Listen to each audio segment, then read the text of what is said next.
Dr. Novita. Sekarang sudah pukul 14.30. Jadi kita lanjut saja untuk materi selanjutnya tentang OPPE staf rumah sakit ya dok. Baik, ini untuk para peserta juga sudah masih standby. Kalau begitu saya persilakan kepada Dr. Novita. Masih di mute ya suaranya.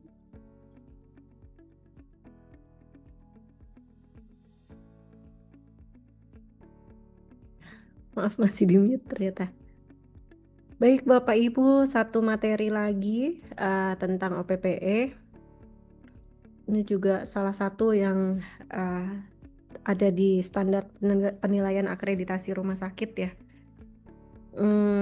Dan banyak rumah sakit yang sudah membuat tapi belum mengimplementasikan. Jadi hanya sekedar dibuat untuk kebutuhan akreditasi, tapi untuk penilaian berkalanya ini belum terimplementasi secara baik seperti itu. Di sini mungkin ada Bapak Ibu yang sudah mengimplementasikan OPPE di dalam rumah sakitnya.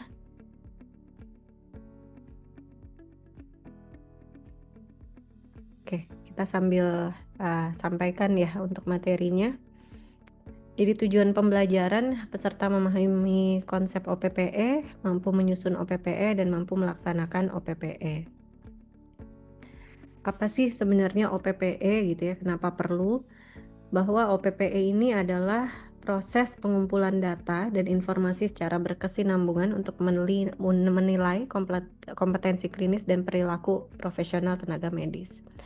Jadi di sini semacam seperti penilaian untuk tenaga medis yang dikumpulkan secara berkesinambungan untuk melihat bagaimana kompetensi klinis dan perilaku profesionalnya. Kemudian informasi tersebut akan dipertimbangkan dalam pengambilan keputusan untuk mempertahankan, merevisi, atau mencabut kewenangan klinis sebelum berakhirnya siklus 3 tahun untuk pembaruan kewenangan klinis. Jadi OPPE ini biasanya digunakan pada saat rekredensial untuk tenaga medis, di mana ketika setelah 3 tahun kewenangan klinis ini akan berakhir, maka komite medik akan menilai apakah secara kompetensi dokter ini masih mampu gitu ya. Apakah ada perilaku profesional yang tidak sesuai dengan seharusnya pada tenaga medis ini, dan bagaimana apakah kewenangan klinisnya akan dipertahankan sama seperti 3 tahun yang lalu, atau ada yang direvisi, bisa ditambah atau dikurangi ya, atau dicabut kewenangan klinisnya karena misal secara kompetensi ketika kita lihat clinical outcome-nya, oh ternyata dokter ini death on table-nya pada saat operasi tinggi, atau dokter ini kalau ngerawat pasien rehospitalisasinya tinggi gitu, sehingga mungkin ada kewenangan klinis yang harus disupervisi untuk dicabut sementara terlebih dahulu, seperti itu. Oke, ini ada definisi dari Starkes 2023 dan juga dari GCI. OPPE dalam standar akreditasi rumah sakit ini terkait dengan TKRS 11, kemudian KPS 12 EPA, KPS 12 EPB, KPS 12 EPC, KPS 12 EPD, KPS 12 EPE, dan juga KPS 12 EPF. Di mana pada standar akreditasi rumah sakit ini disebutkan bahwa rumah sakit harus menilai praktek profesional berkelanjutan berupa OPPE kepada para dokter untuk memberikan pelayanan. Kemudian rumah sakit juga harus menetapkan OPPE tenaga medis, dan penilaian OPPE ini memuat 3 area. Ini nanti akan saya jelaskan terlebih lanjut. Penilaian OPPE ini harus meliputi peran dan pencapaian target indikator yang dimutu dan indikator mutu yang diukur. Kemudian data dan informasi hasil pelayanan ini juga harus di-benchmark ke pihak eksternal rumah sakit gitu ya. Jadi harus ada standarnya.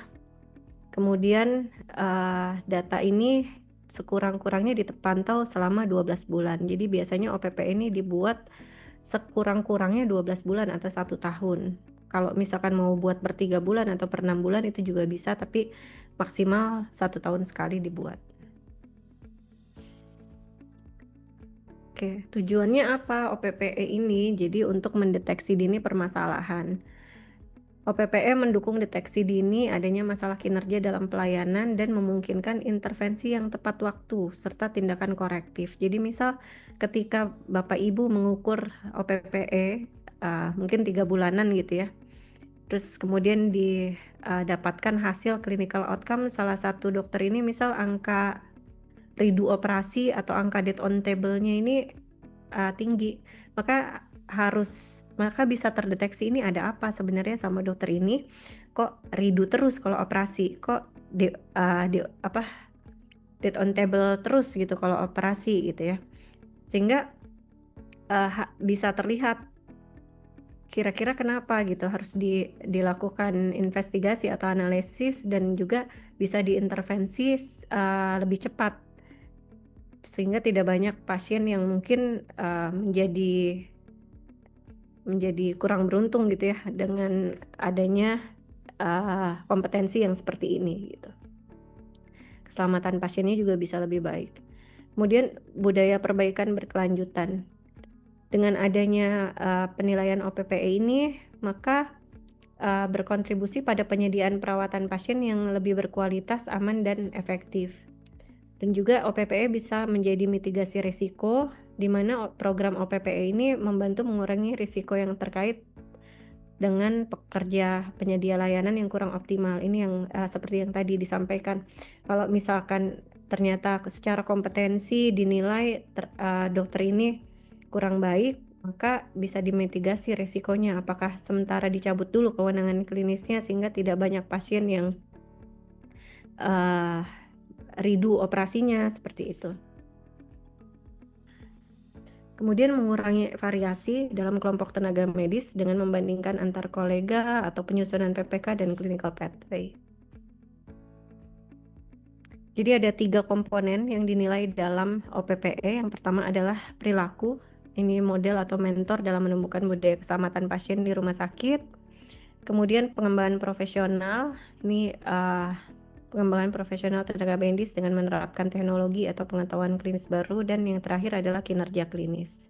Ini biasanya terkait dengan kompetensi kinerja klinis yang bisa berkaitan dengan kewenangan klinis para staf medis dalam memberikan pelayanan.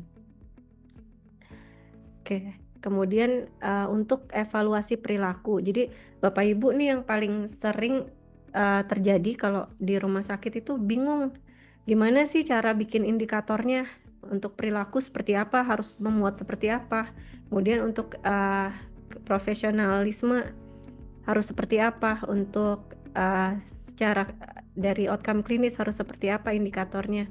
Nah ini kalau untuk evaluasi perilaku ini harus memuat apakah seorang tenaga medis ini mengerti dan mendukung kode etik dan disiplin profesi, dan serta dilakukan identifikasi perilaku yang dapat atau tidak dapat diterima maupun perilaku yang mengganggu. Kemudian tidak ada laporan dari anggota tenaga medis tentang perilaku yang dianggap tidak dapat diterima atau mengganggu. Kemudian mengumpulkan analisis serta menggunakan data informasi yang berasal dari survei staf serta survei lainnya tentang budaya aman di rumah sakit. Jadi untuk menentukan indikator perilaku ini, Bapak Ibu harus mencari atau mengevaluasi apakah tenaga medis ini mengerti dan mendukung kode etik disiplin profesi gitu ya. Jadi kalau mau membuat indikator tentang dukungan terhadap kode etik dan disiplin profesi.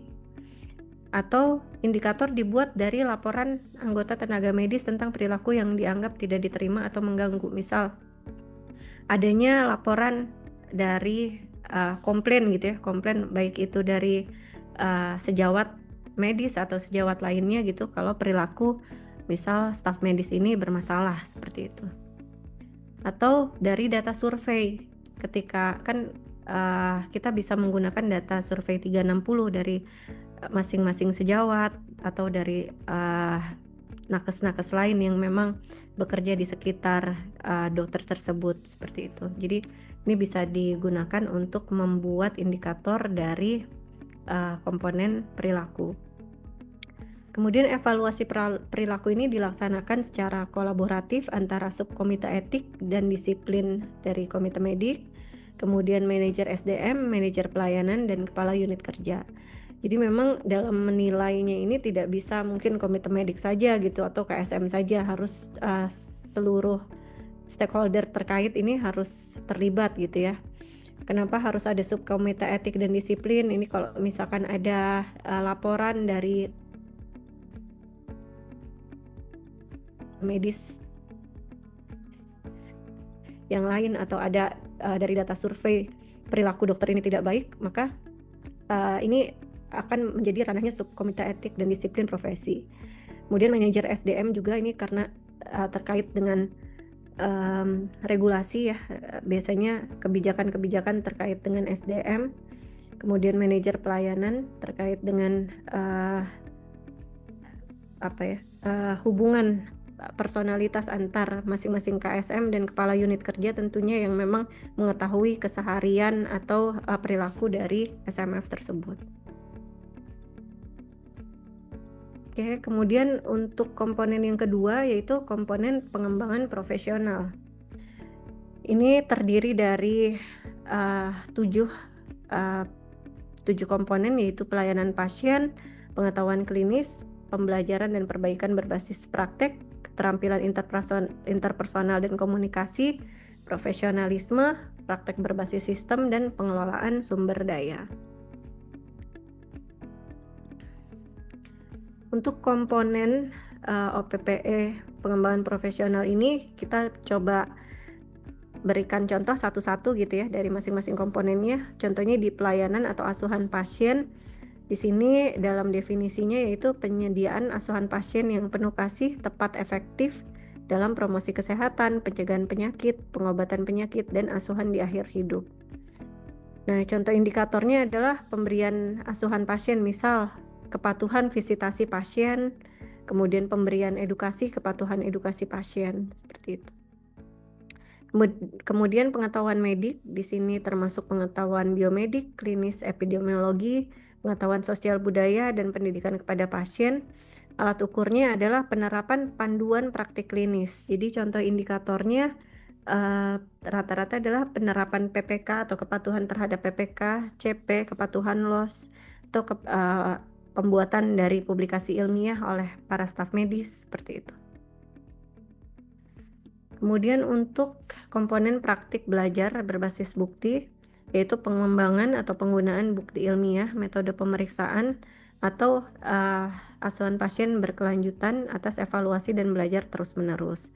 Contohnya ini mengikuti pelatihan atau pengembangan kompetensi. Biasanya kalau ASN ini ada disyaratkan gitu ya, 20 JPL per tahun. Kemudian selain pelatihan bisa juga dengan pembahasan kasus, konferensi, atau kegiatan-kegiatan ilmiah internal.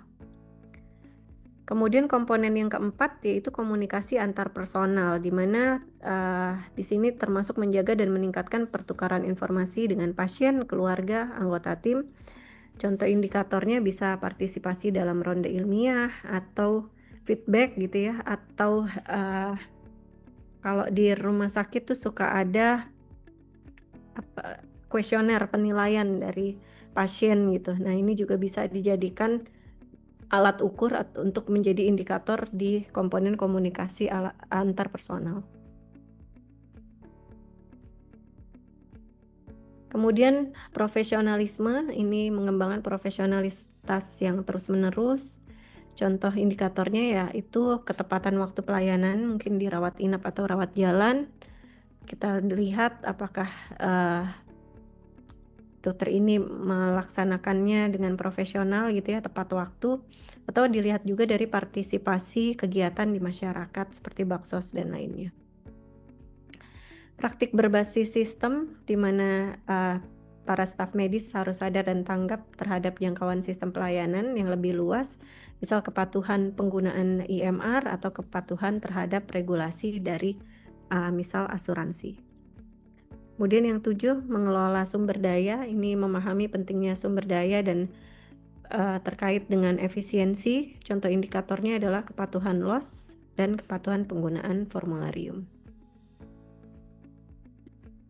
Untuk komponen yang terakhir atau komponen yang ketiga yaitu adalah kinerja klinis, di di mana pada komponen ini penilaian atas informasi berlaku bagi semua tenaga medis spesifik terkait dengan kompetensi atau kewenangan anggota medis tersebut dalam memberikan pelayanan.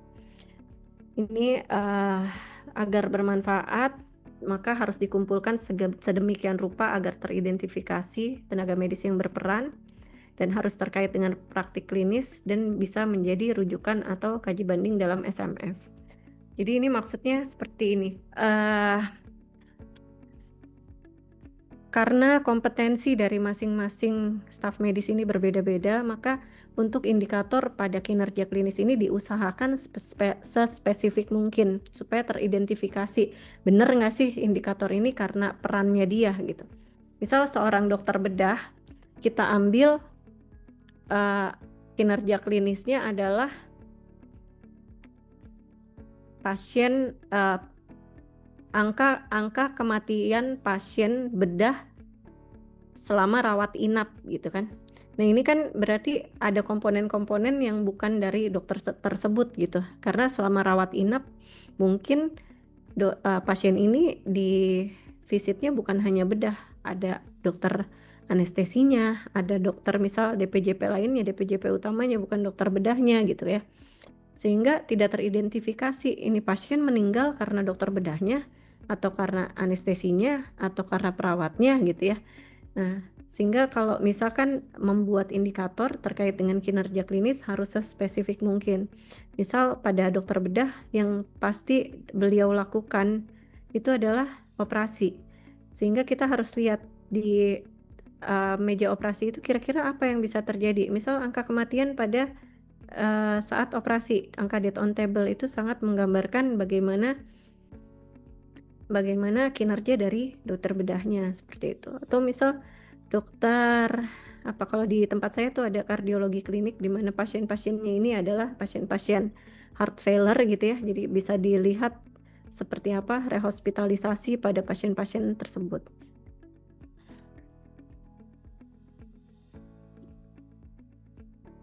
Kemudian untuk tahapan dari OPPE, yang pertama ini sama seperti tadi clinical pathway ya, menetapkan regulasi dulu bahwa OPPE ini dibutuhkan untuk rumah sakit dan ada kebijakannya.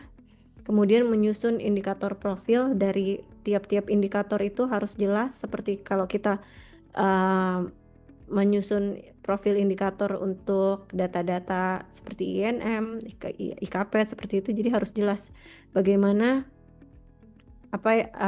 definisi operasionalnya, bagaimana denominator, numeratornya seperti apa, cara pengumpulan datanya seperti apa. Kemudian menetapkan data collection tools, pengumpulan data, proses evaluasi, dan tindak lanjut. Menetapkan regulasi, yang pertama apa alat ukur yang akan dipakai, kemudian siapa yang akan melakukan review. Ini mungkin isi-isi dari regulasinya ya, alat ukur yang dipakai seperti apa, siapa yang akan melakukan review, apa indikator yang akan dipilih, bagaimana proses penilaiannya. Kemudian hasilnya digunakan untuk apa? Apa sekedar hanya untuk akreditasi atau memang untuk melihat gambaran kompetensi dan juga profesionalisme dari staf medis tersebut gitu ya, yang dilakukan secara berkala. Kemudian langkah apa yang dilakukan bila terjadi IKP atau pelanggaran etik, siapa tim yang melakukan telaah, dan penerapannya untuk kewenangan klinis seperti apa. Mungkin kalau misalkan Bapak Ibu ingin membuat regulasi terkait dengan OPPE, maka berikut adalah why yang harus dijawab gitu ya. Apa yang akan dijadikan alat ukur dan sebagainya sampai bagaimana penerapannya. Ini penyusunan indikator profil. Jadi ada beberapa hal-hal yang perlu diperhatikan. Profil indikator ini sebisa mungkin dapat dibandingkan baik internal maupun eksternal dan perlu ada relevansi dengan prioritas peningkatan mutu baik itu INM, rumah sakit, departemen, supaya Bapak Ibu nggak mubazir gitu ngambil data. Kadang kita banyak ngambil indikator tapi nggak ada kaitannya dengan indikator-indikator rumah sakit, sehingga terlalu banyak indikator yang harus diukur. Kalau misalkan OPPE ini kaitkan dengan indikator-indikator rumah sakit, maka Bapak Ibu bisa mendapatkan data dengan lebih mudah gitu ya. Karena memang indikator ini sudah diukur pada indikator rumah sakit. Kemudian jenis indikator perlu spesifik untuk setiap departemen. Ini tadi yang saya bilang, yang memang harus menggambarkan kinerja klinis dari para staf medis tersebut. Kemudian metode pengumpulan data harus menjamin validitas data yang akan dipergunakan untuk pengukuran. Ini penting karena memang kalau data yang diambil tidak valid, maka ini kan apalagi ada kompetensi dokter gitu ya, kompetensi, profesionalitas, perilaku gitu. Yang dikhawatirkan ketika OPPE ini diserahkan kepada staf medis tersebut, beliau tidak terima gitu atas data yang disajikan karena ternyata memang datanya tidak valid seperti itu. Kemudian frekuensi pengumpulan data dapat dilakukan sesuai dengan indikator yang akan diukur maupun benchmark.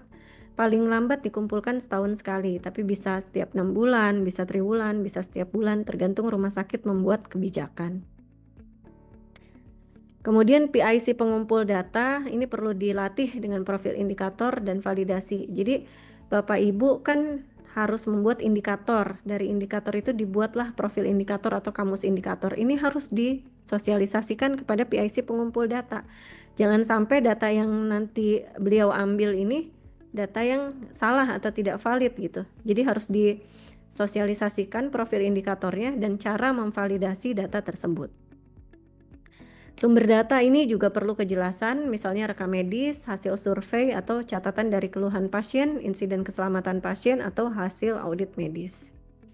Jangan sampai datanya sumbernya tidak jelas gitu ya, sehingga pada saat diberikan ke staf medis dan staf medisnya tidak terima, kemudian diminta data mentahnya yang mana gitu. Ternyata sumber datanya tidak jelas. Karena OPPE ini cukup sensitif Bapak Ibu karena menggambarkan kinerja dari staf medis tersebut dan bisa sebagai bahan evaluasi kewenangan klinis gitu. Jangan sampai kewenangan klinis seorang staf medis dicabut hanya karena suatu data yang tidak valid. Oke, berikut adalah contoh dari kamus atau profil indikator. Jadi tujuannya adalah menstandarisasi proses pengukuran karena belum tentu staf pengumpul data yang Bapak Ibu pilih adalah nakes gitu ya. Sehingga diperlukan kamus indikator ini supaya beliau yang mengumpulkan datanya ini mengerti bagaimana cara mengumpulkan data dan seluruh data yang diambil ini standar sesuai dengan profil indikatornya. Kemudian menetapkan data collection, ini bisa dari data cetak, data elektronik, data observasi atau interaksi teman sejawat gitu ya. Kemudian data teridentifikasi staf medis yang berperan, ini harus sesuai dengan kinerja klinisnya. Dan data ini harus menjadi rujukan atau benchmark dalam KSM. Jadi bisa dibandingkan nih, kalau misal dari satu kelompok staf medis ada 5 dokter, dilihat dokter pertama death on table-nya sekian persen, dokter kedua sekian persen, dokter ketiga misal sekian persen, dokter keempat 0%. Berarti di antara semuanya yang paling bagus kalau operasi ya dokter ini, seperti itu. Oke, ini contoh saja gitu ya, contoh dari tools data collection. Bapak Ibu harus membuat instrumennya seperti ini. Ini saya karena contohnya door to balloon untuk primary PCI. Jadi kita mengukur berapa waktu door to balloon untuk primary PCI. Maka di sini ada waktu diagnosis, waktu tindakan, dan nilai, rentang nilainya. Berikut pengumpulan datanya dari sumber data, kemudian dimasukkan ke dalam instrumen tersebut, kemudian dilakukan analisis dan validasi, kemudian ditransfer ke form OPPE masing-masing dokter. Sumber data ini bisa berupa elektronik atau paper base gitu ya, bisa dari rekam medis atau paper base misal seperti data keluhan pasien gitu, dan ini harus ada PIC penanggung jawab pengumpul data. Jadi Bapak Ibu tidak perlu orang komite medik repot-repot gitu untuk setiap hari mengumpulkan data, Bapak Ibu tinggal tunjuk aja, misal ada memang staf yang bertanggung jawab terkait dengan pengumpulan data ini. Bisa dari unit gitu ya, misal Bapak Ibu dokter yang mau mau yang dinilai ini dokter bedah gitu, bisa diminta dari unit bedah, misal di sana ada stafnya gitu atau ada sekretarisnya, itu bisa. Jadi penanggung jawab pengumpul data. Kemudian data collection tools, ini pengisian data elemen dalam tools atau instrumen, mungkin seperti yang tadi saya gambarkan ya, rumah sakit harus membuat kolom-kolom atau tabel-tabel untuk pengumpulan data seperti itu. Kemudian grouping by nama dokter, indikator divalidasi ulang dengan sumber data. Jadi data yang ada ini dilakukan validasi lagi, apakah sudah benar data yang akan disajikan itu sesuai dengan fakta yang ada. Kemudian tim OPPE ini bisa dari SDM, Sekretariat Komite Medik, atau juga dari Sekretariat KSM.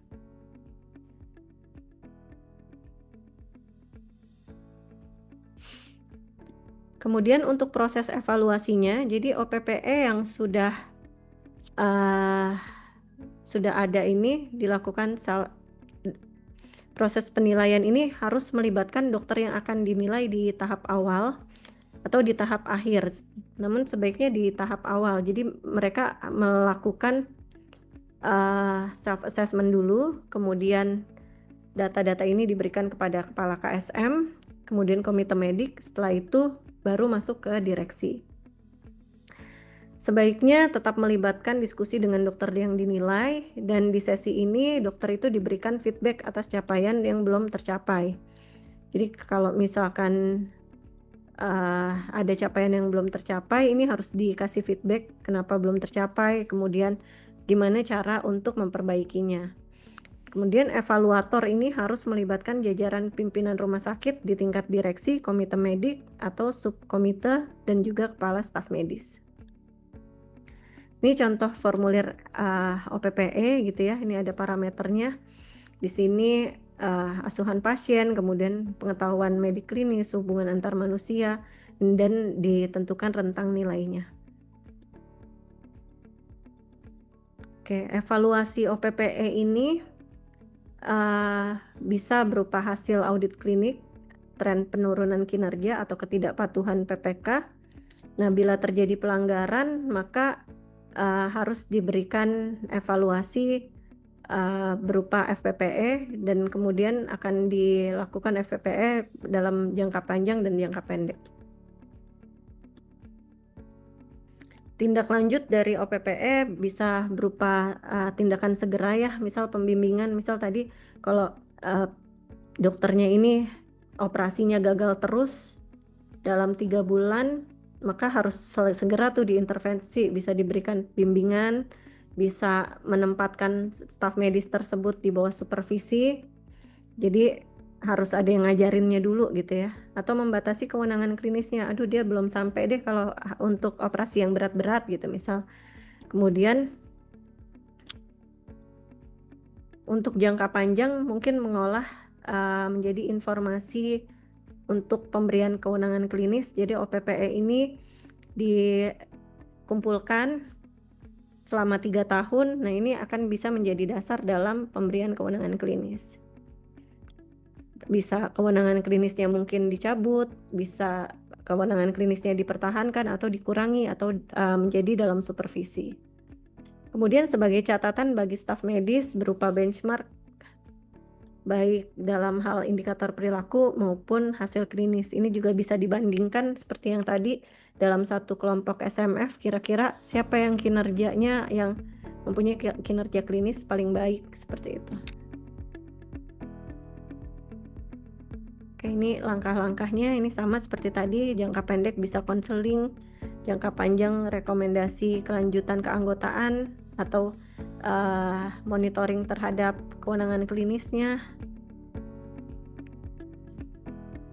atau bisa sampai dengan pencabutan dari atau pengurangan dari kewenangan klinis. Baik, mungkin itu terkait dengan OPPE. Jika ada yang ingin didiskusikan, saya persilahkan. Baik, silakan Bapak Ibu yang ingin bertanya, kami persilakan. Atau ada yang masih kurang jelas tadi, boleh silakan ditanyakan. Atau bingung dengan OPPE-nya? Atau ada yang mau cerita bagaimana implementasi OPPE di rumah sakit Bapak Ibu, boleh?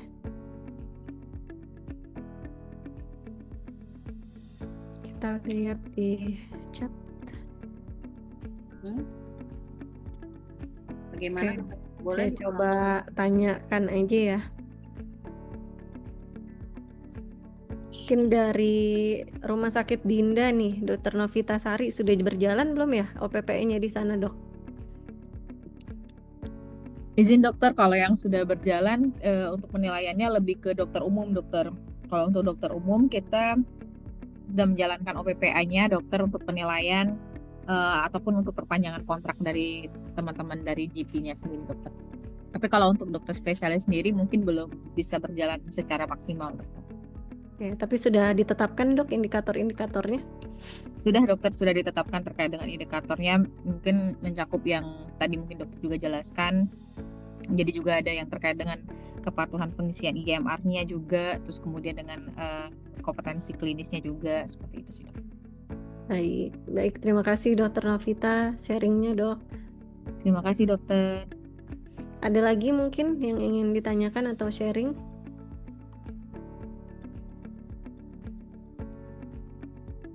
Silakan.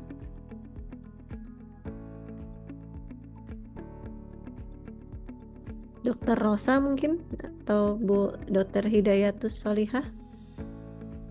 Bagaimana, apa sudah melakukan implementasi OPPE di rumah sakitnya?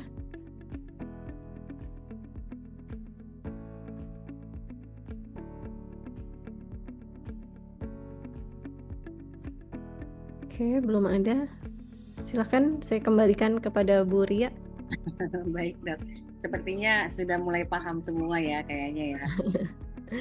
Kayaknya jika memang tidak ada pertanyaan lagi, mungkin ini berarti sudah masuk ke akhir sesi webinar kita ya, Dok, ya, pada hari ini ya. Feel free kalau misalkan ada yang mau ditanyakan lagi juga diperbolehkan. Dan tadi saya sudah dapat info dari admin bahwa link untuk ke pelataran sehat di-share ya di grup peserta Bapak Ibu. Jadi untuk mengerjakan tugas-tugasnya sudah bisa di sana, gitu, untuk mendapatkan sertifikat dan SKP-nya sudah bisa dilakukan. Jika tidak ada yang lain, mungkin silakan, Dok, untuk ada kalimat penutup, Dok, untuk sesi hari ini. Ya, baik. Jadi untuk baik itu clinical pathway dan OPPE dibutuhkan komitmen dari para pimpinan rumah sakit untuk dapat melaksanakan dan membuat kebijakannya, dan harus melibatkan dari dokter-dokter maupun PPA yang lain dalam penyusunannya gitu ya, sehingga ketika implementasinya manajemen tidak sendirian dalam melaksanakan implementasi, tapi para PPA juga lebih aware terhadap pelaksanaan dari OPPE dan juga clinical pathway tersebut. Semangat untuk teman-teman semua, semoga implementasinya bisa lebih baik lagi untuk clinical pathway dan OPPE-nya, dan bisa meningkatkan mutu di rumah sakitnya. Mungkin itu saja. Baik, terima kasih Dokter Prita untuk narasumbernya hari ini, dan terima kasih Bapak Ibu atas kehadirannya pada siang hari ini. Dengan kalimat terakhir tadi dari Dokter Prita, maka kegiatan webinar kita pada hari ini sudah dituntaskan. Kalau begitu, selamat mengerjakan untuk penugasannya di pelataran sehat. Kalau begitu, saya tutup sesi hari ini dengan baca hamdalah. Alhamdulillah. Terima kasih. Assalamualaikum warahmatullahi wabarakatuh. Salam kebajikan, namo buddhaya. Terima kasih.